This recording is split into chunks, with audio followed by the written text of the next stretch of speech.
Hey, everybody. Thanks for listening to the Marriage is Tougher Than Woodpecker Lips podcast. This is Brian, joined by my co-host, Paul. We'd like to welcome you to a community meant for the men of the world to share their thoughts and perspectives on marriage. We can learn from each other's experiences and help each other be better husbands. This week, we want to talk to you about the things left unsaid. And before we jump into this dicey topic, we like to say welcome if this is your first time, and thanks for rocking with us if you've been with us for a while. A way to connect with us even on a deeper level, or if you have more things to say, or you want to be involved, just search Marriage is Tougher on any social media channel, hit us up in the DMs, or leave a comment on any of our posts, and we will reply with you and allow others to see your thoughts and what you're thinking about. You can also go to marriagestougher.com if you'd like to hit us up directly, hit that contact form, leave us a message, or anything. If you'd like to be a guest, you can leave your information there. We'll get back to you and get you on the show.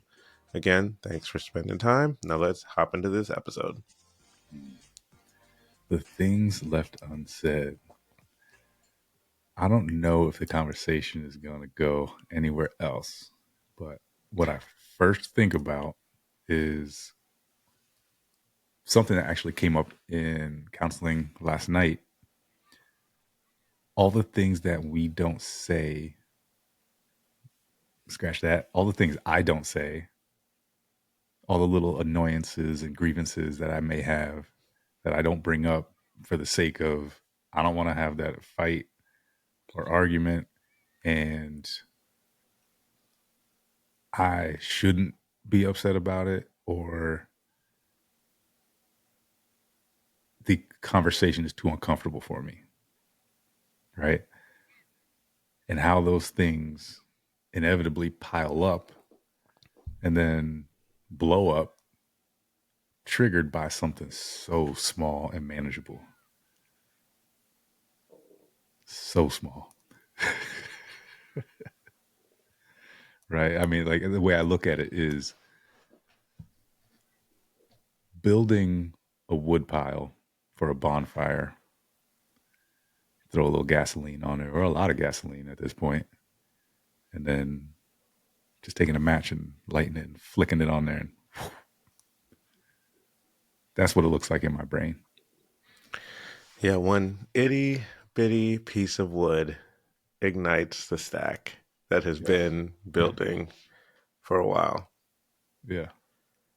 That's a very vivid picture. If you've ever had a bonfire, you know what that looks like. If you also know how much heat comes off that pile of wood. My man. So that's not a place that you want to be, but I understand being there.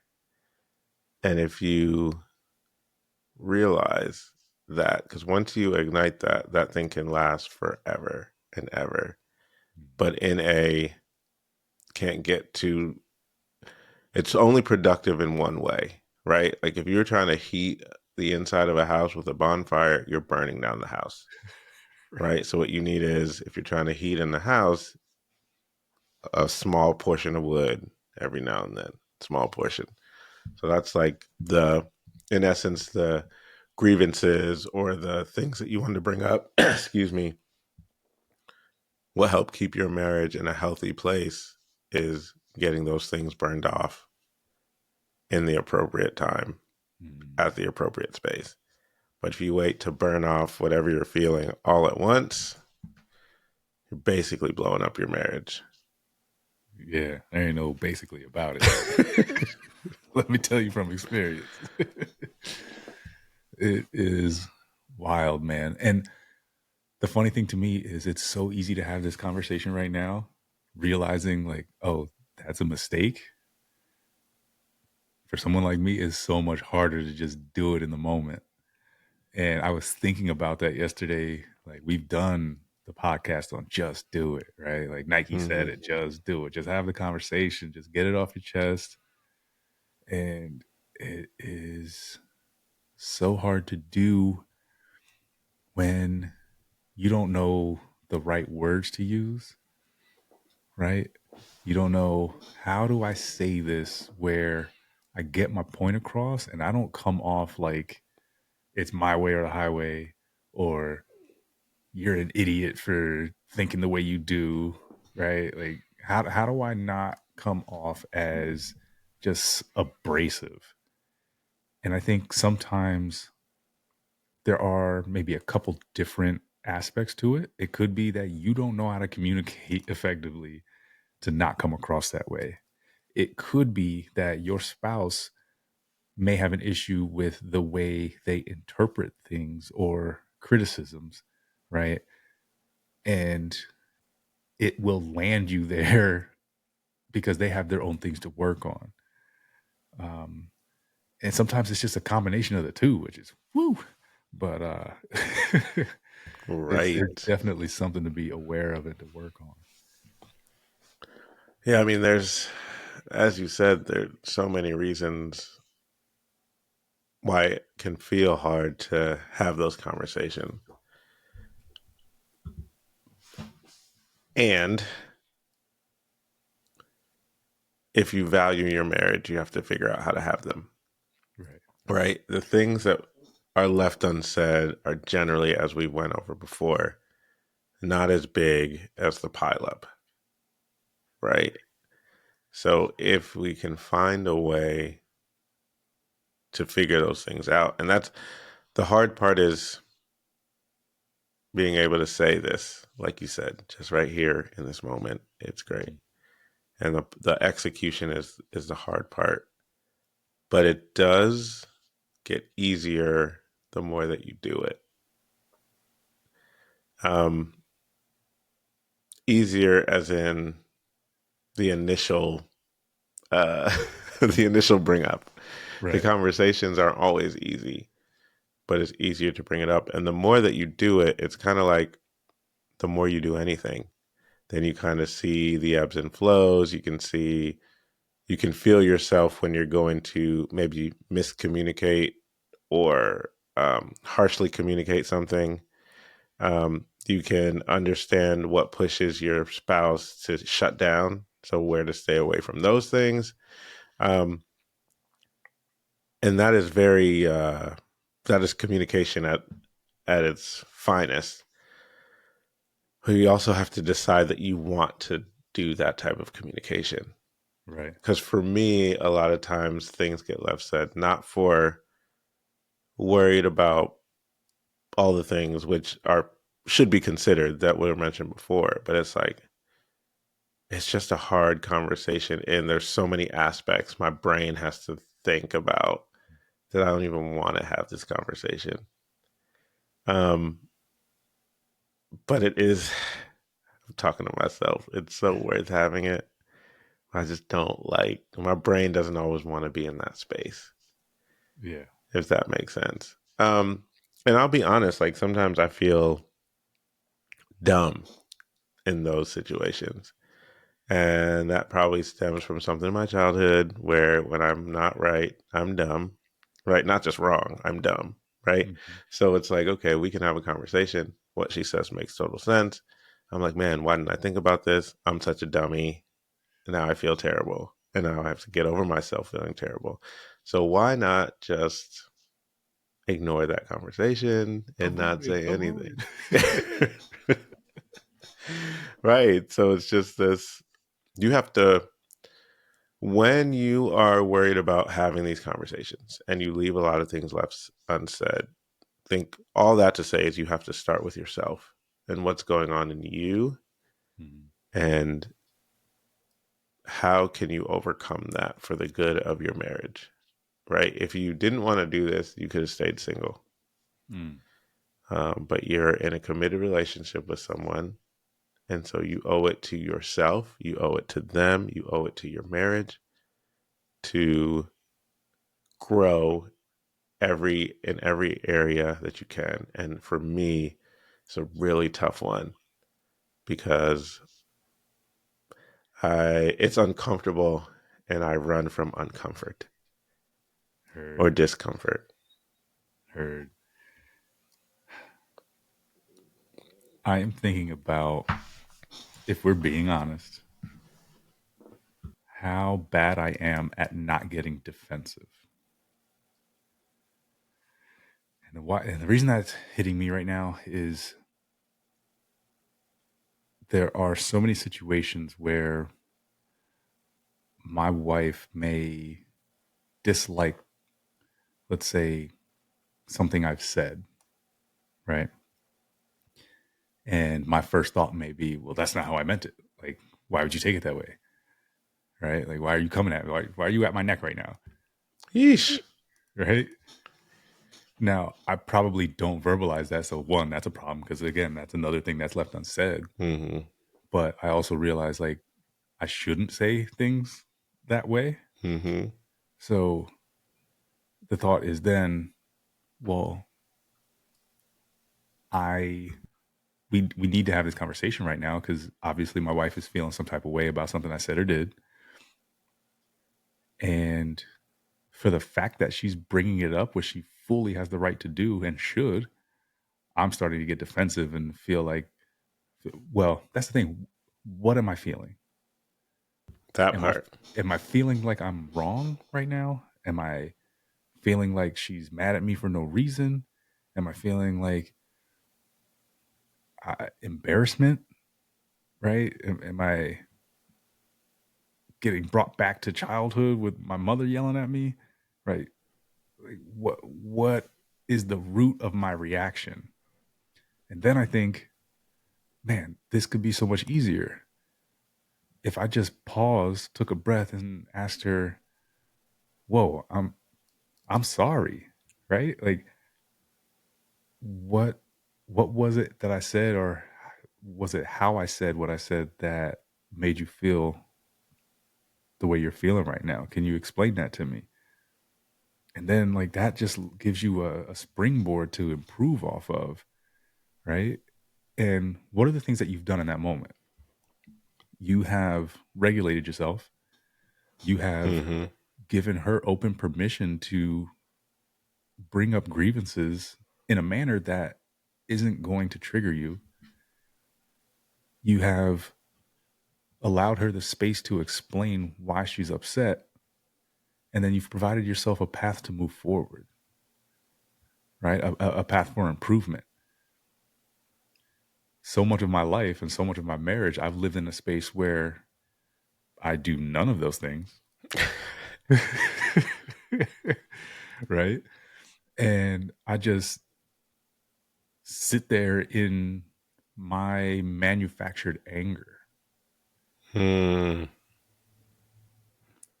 Right, because that's the only, or that's one of the few emotions that we allow ourselves to feel. Right, because when you the list you went through, you're like, "Am I embarrassed? Am I whatever?" Like you went through a lot of things that were not anger, Right. but it's easier just to stew and be angry that she brought up whatever this thing is.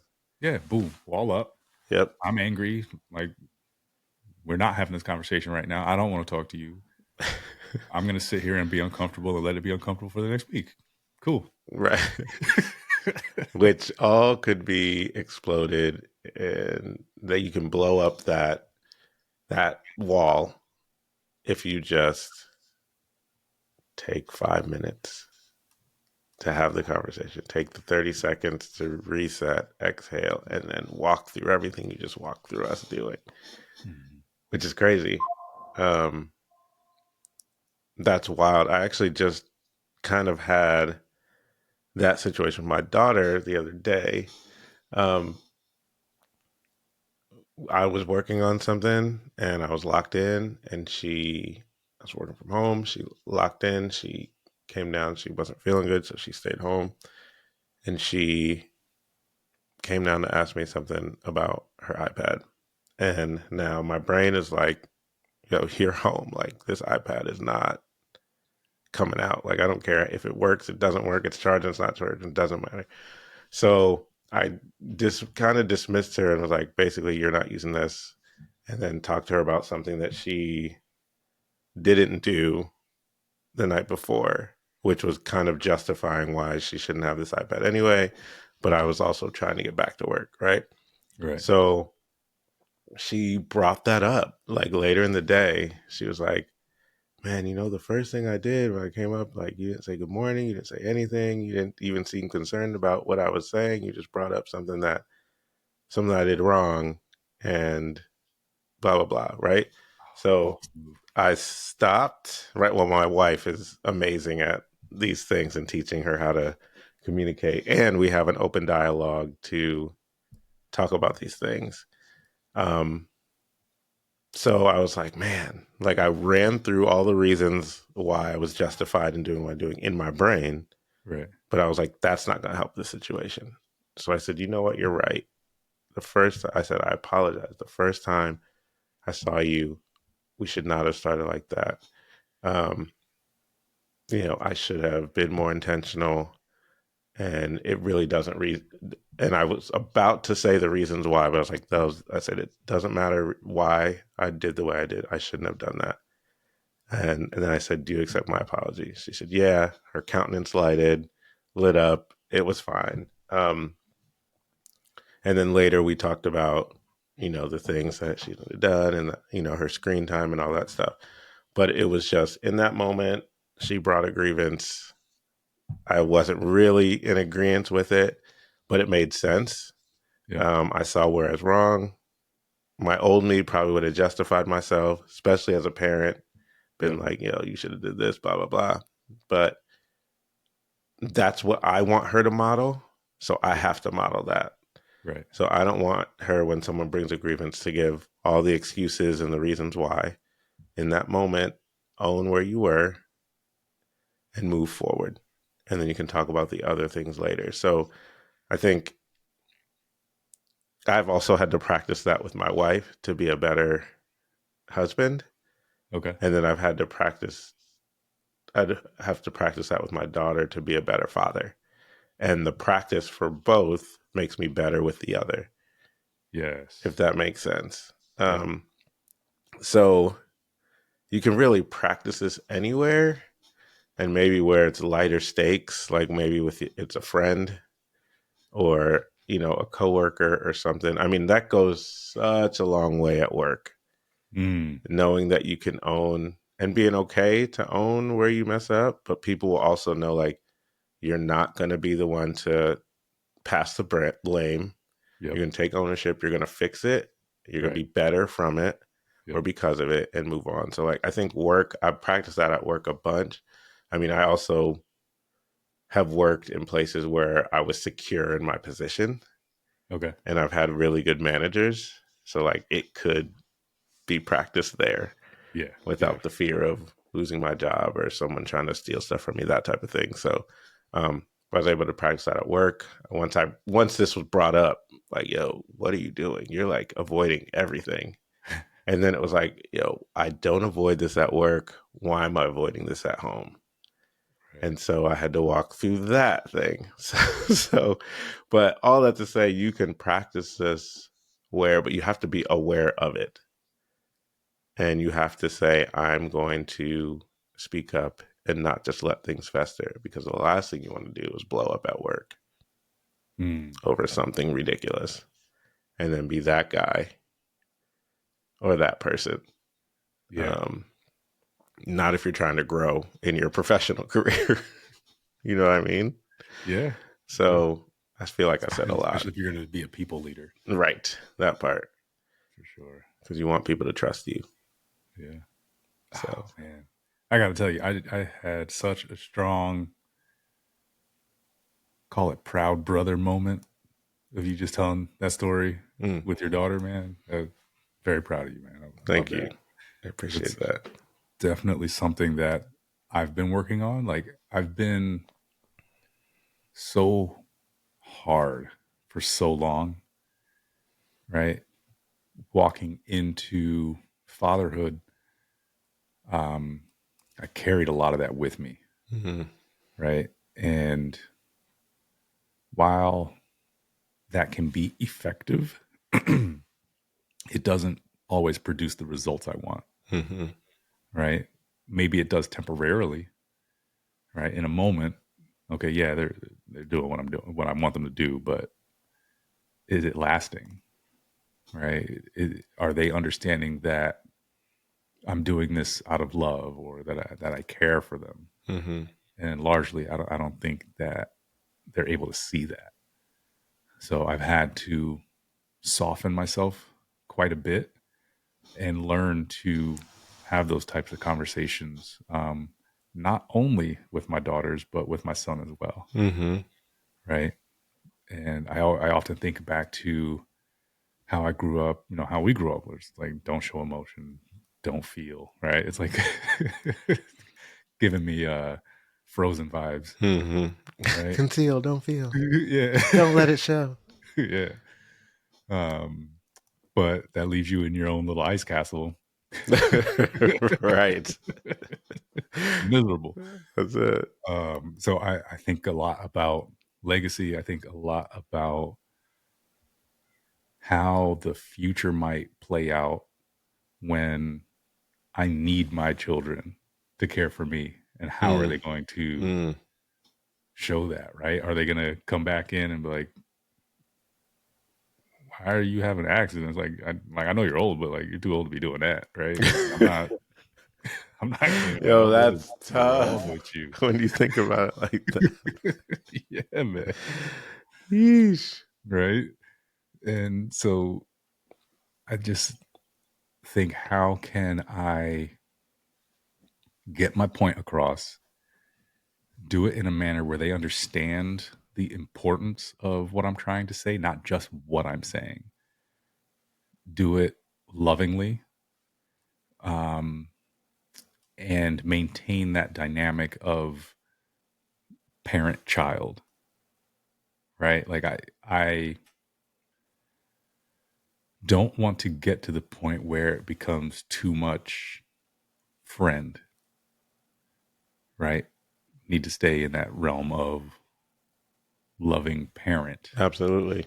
right? Now, there can be some aspects where it feels like there is some friendship there, right? I'm not totally against that, but if it leans too hard that way, then Mm-hmm. that seems inappropriate to me. So I don't know. That's where I Yeah. stand on it, I guess. It's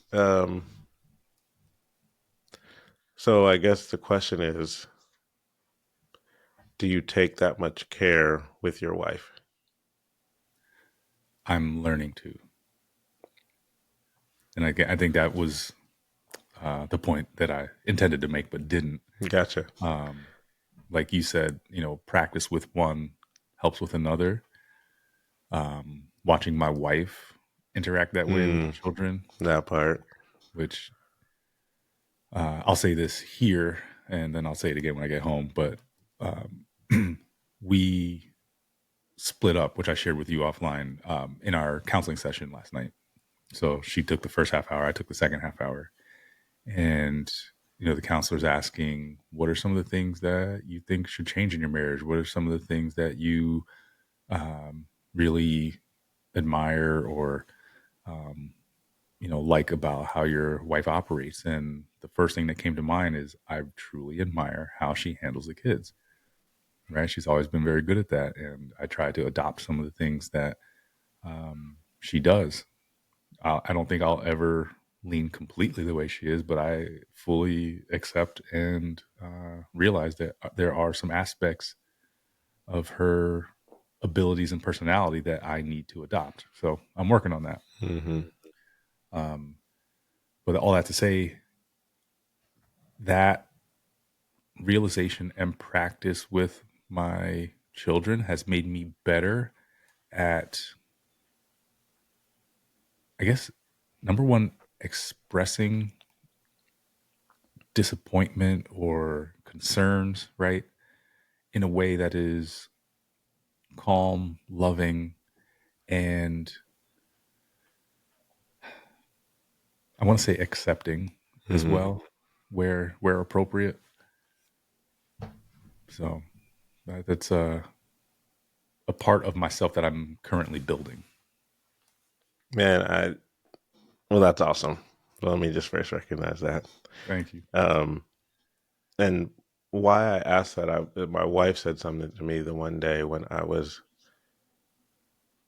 being probably too harsh with Isabella, and she was like,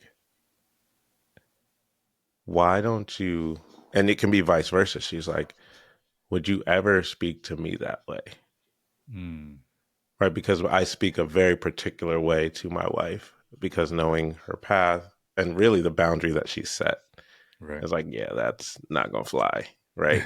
Um, so with that, and loving her obviously longer than, I've known my daughter, right? Like, so knowing and caring for her, I've put certain things in place to make sure that I can be honorable to her, as much as possible, and to be called out when I'm not, right? So, Mhm. um, being able to really think like, one, would I talk to uh, Crystal that way? Two, would I let anyone else talk to my daughter that way? Mm. And when she said that, like, that's what I started thinking of. And now I am not 100%. That does not always happen. I'm not a perfect parent. I'm not a perfect husband. I'm a human who gets riled up and frustrated and blows up sometimes. Right. Yeah. But at the same time, like, I try to run through that filter, and it's hard because sometimes I want to check out and just leave things unsaid, Mm. going back to the point of this episode. But there has to be growth in me to be able to say it in a calm manner, to say it in general. And I want to teach that to my daughter. Well, my daughter and my son, um, and to show that to really anyone that's around. I think the crazy part is we try as knowing that people look to our marriage, even in settings where it's not just us, when we disagree or have something to say, to bring it up in front of, like, we don't try to hide what it is. Yeah. And so there's been times where I've failed in that space. And there's been times where we've excelled. But the thing about that is, even in our failures, or even my failures, I've gone, like, once I've apologized to Crystal, I've gone to each person that was in that room and explained where I failed, what I've been working on, blah, blah, blah. Um, One, to let them know that not everybody's perfect and people fail, but also to demonstrate what should happen within a marriage is you should be Gotcha. able to explain, or just as people, you should be able to be like, man, I jacked that up. This is why, I already apologized to my wife. I'm apologizing to you guys that you had to witness that, blah, blah, blah. But I'm trying to work. And if they're really friends with you, hey, if you ever see me do this, or there are people that you're allowed, that you give an account to, say, hey, like, if you see this, help me, blah, blah, blah. And I can't tell you the response that I've gotten for that, or the what's that done to our friendships, our families, relationships, and even our marriage. And just the growth inside of me, like, you have to eat some humble pie and go do that, which is rough. But at the same Yeah. time, you also learn how to respond better. Again, like we talked earlier, it's practicing what this is. And the more you do it, the better you get at it. You still mess up, but it becomes more common. I won't say it gets easier, it's more common to see what's going on. Yeah. So, all that to say, that's what I'm saying. I got you, man. I think that's a good way to wrap it up, man. I don't think I have much to add to that. Perfect. Well, thank you for making it through this episode. We appreciate that. If you have any comments about what we talked about, is there ever something that should be left unsaid? Hit us up, Searching Marriage is Tougher, on all social media channels, or go to marriagestougher.com, hit the contact form, and leave your comment or message for us there. We really appreciate you hanging out with us. And until next time, we'll chat with you guys later. Peace.